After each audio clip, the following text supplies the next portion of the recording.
Aspire to a clean career, leaving no shame for descendants. Hello everyone.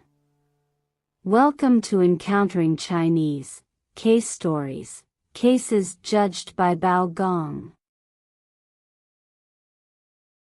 Today, I'm going to bring you a story called Bandit Leader.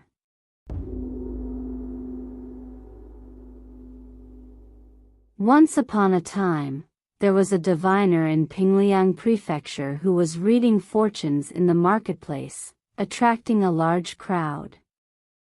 At that moment, a silk merchant named Bi-Mao happened to pass by. Bi-Mao had a handkerchief hidden in his sleeve, containing over 10 taels of silver, and he joined the crowd to see what was happening. A rogue then reached out and snatched the silver from Bi-Mao's sleeve, causing it to drop to the ground. Hearing the noise, Bi-Mao instinctively touched his sleeve and realized the silver was gone, so he quickly bent down to pick it up. The rogue approached and started to argue with him. Bi-Mao said, "This silver fell from my sleeve. It has nothing to do with you." The rogue retorted, "I don't know whose silver it is, but I saw it first and wanted to pick it up. How can you claim it's yours? Since we both saw it, why not split it between us?" Unexpectedly, the onlookers found the rogue's argument reasonable and began to support him. Bi-Mao refused to share, and the two ended up arguing all the way to the Kaifeng Prefecture, where Judge Bao was holding court. The rogue approached the judge and said, "My name is Luo Qin. I was just at the fortune teller's stand and saw some silver on the ground. I picked it up, but this man insists it belongs to him." Bi-Mao immediately countered, "I was also in the marketplace and didn't realize the silver in my sleeve had fallen out until I tried to pick it up. This person claims he saw the money first and wants to split it. He sounds like a rogue.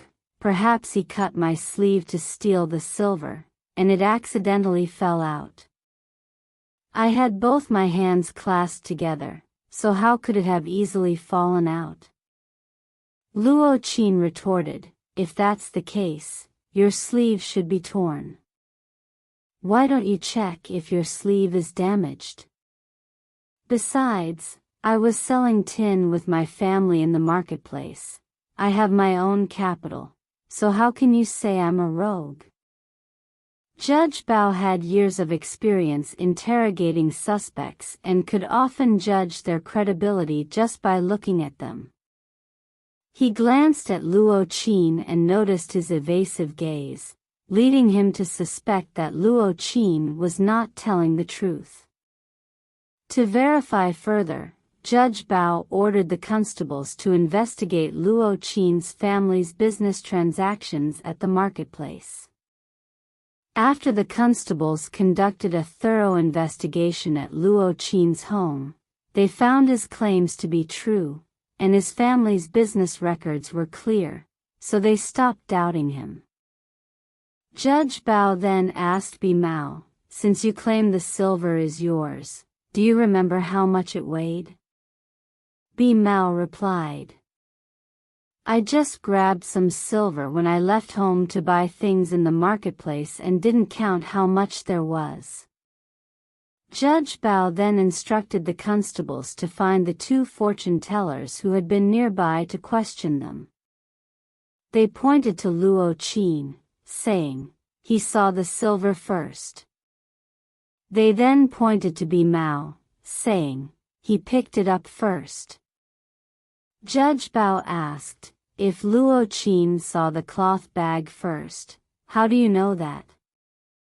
The two replied, "We heard Luo Qin shout that he saw a cloth bag. Bi-Mao happened to bend down to pick it up, and that's when everyone learned it contained silver."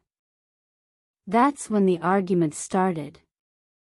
Judge Bao said, "Bi Mao, it's true that Luo Qin saw the cloth bag first, and you cannot prove that it belongs to you. Therefore, the bag must belong to someone else. Since there is currently no owner looking for the silver, you should split it with Luo Qin." The constables brought in a scale, and the silver weighed a total of 16 taels, so Judge Bao ruled that Bi Mao and Luo Qin would each receive 8 taels of silver and sent them home.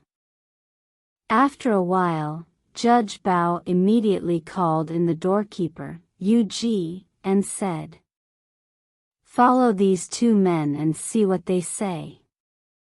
When Yu Ji returned, he reported, "The man named Bi Mao has been complaining about you, saying that you have been deceived by a rogue." After Luo Qin left, the 2 fortune tellers who testified earlier followed him, asking him for silver, and then all of them disappeared.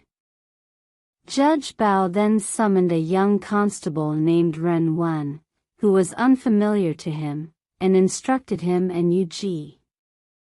"You two should each exchange 5 taels of counterfeit silver, then take some genuine silver and then deliberately be around Luo Qin and let him see your silver. After that, find a crowded place. I suspect the thief will come to steal your silver, and then we can catch him in the act and bring him to the Kaifeng prefecture, which will count as your achievement." After Ren Wen and Yu Ji received their orders, they headed south and coincidentally ran into Luo Qin. Ren Wen pretended to buy cherries, casually opening his silver pouch, while Yu Ji did the same. Then the 2 began to loudly push each other, arguing about who should pay.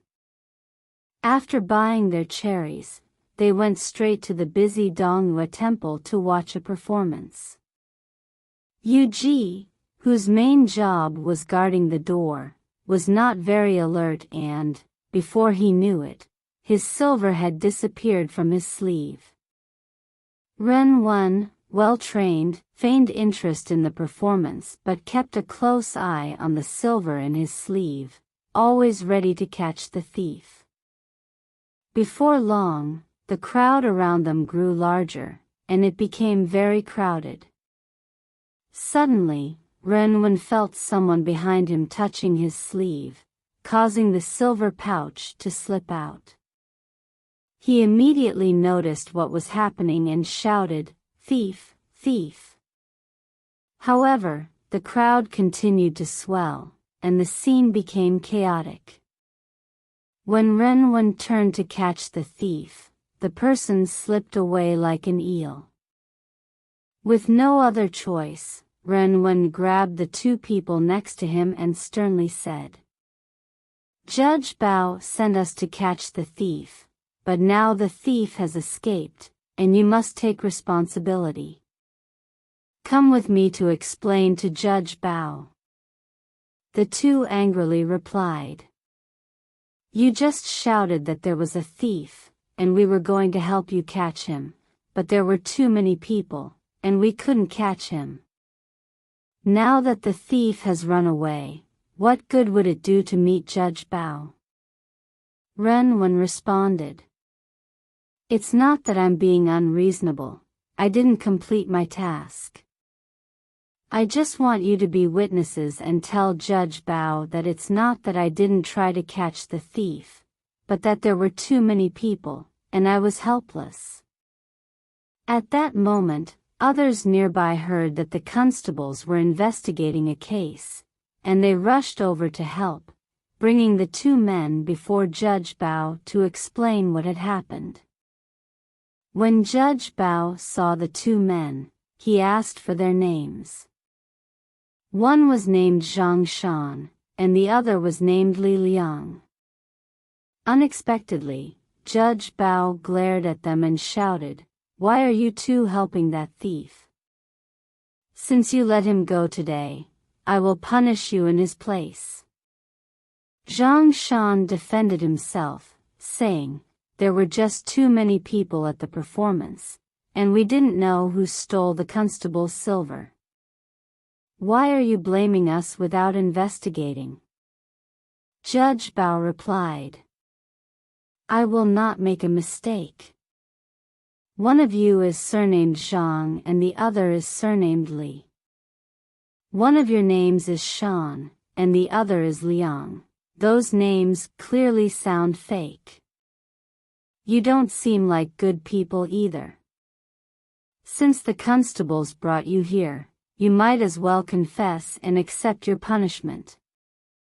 After that, Judge Bao sentenced them each to 2 years of hard labor, and the officers took them to prison. After the case was concluded, Judge Bao secretly called the jailers and instructed them. "There are 2 prisoners in the jail, one named Li Liang and the other named Zhang Shan. Make sure to pretend to ask them for a bribe later. If anyone offers you silver, bring it to me for inspection." The jailer, Choi Cheng, was on duty at night. After receiving Judge Bao's instructions, he brought Li Liang and Zhang Shan to the interrogation room of the prison. The air in the interrogation room was foul, and the sight of the torture devices was chilling. Choi Cheng threatened, "These 2 prisoners are new and don't know the rules. Let's give each of them 40 strokes." Zhang Shan and Li Liang were terrified and knelt down to beg for mercy, saying, "We were implicated by the thief. Judge Bao instructed us to take the punishment on his behalf. We know some of the prison rules, and we beg you to spare us this suffering since we are innocent." So, the 2 of them wrote a letter home and asked the courier to bring 4 taels of silver to the prison to give to Choi Cheng, hoping that he wouldn't impose punishment on them that night. Choi Cheng accepted the silver and immediately took it to Judge Bao. Judge Bao then called Yu Ji to confirm the silver.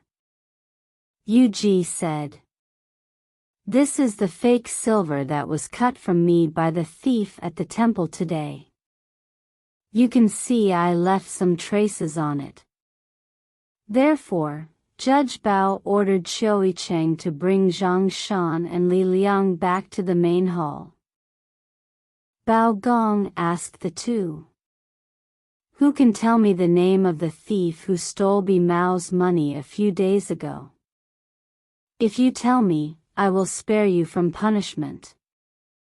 Zhang Shan replied, "If we knew, we would have said it already. Who would want to take the blame for someone else?" Bao Gong said, "Since you're not familiar with Bi Mao's case, I won't ask about that for now. However, my officer Yu Ji was just robbed of 5 taels of silver today. Do you think I will let this go? You'd better quickly tell me the name of the thief." Li Liang protested, "I'm not the thief, so how would I know who stole your officer's silver?" Judge Bao responded, "But the silver has already been found. I only want to know the name of the thief." Li Liang replied, "Since you have found the silver, there should be clues to find the thief. Why do you still want to make it hard for us?" Then Judge Bao threw the 4 taels of fake silver in front of them and said, "This silver is the gift you 2 sent to Choi Cheng. Officer Yu Ji has already recognized this silver as his. You didn't go home today but were able to send stolen goods right away, so there is no doubt that you are in cahoots with the thief. You used the crowd to block the constable's view and actions, allowing the thief to slip away smoothly. Afterwards, You wrote a letter asking the thief to bribe the jailers. The facts are clear. Confess quickly. Seeing that their scheme had been exposed, Zhang Shan and Li Liang had no choice but to admit. There are more than 20 of us, and we're all in on it. The 2 fortune tellers you let go that day, and Luo Qin too, are part of this group. The organizer among us is Luo Qin. The other 2 are named Lin Tai and Jin Gui. Our subordinates don't usually do evil. We only help the leader restrain the victims or provide false testimony. We are also very helpless. Although we know we have done something wrong, thieves have their own taboos, and we would rather die than betray our other companions. Judge Bao had no choice but to detain Lin Tai, Luo Qin, and Jin Gui and bring them to the Kaifeng prefecture. He also returned the 8 taels of silver that Luo Qin had previously deceived from Bi Mao. In the end, these 3 thieves were sentenced to 2 years in prison and ordered to return all the stolen silver. The common people were amazed when they heard about this case. Alright. Today's case story, Bandit Leader, concludes here. If you enjoyed it, please like and subscribe. Feel free to leave your comments and share with others. See you again in the next issue.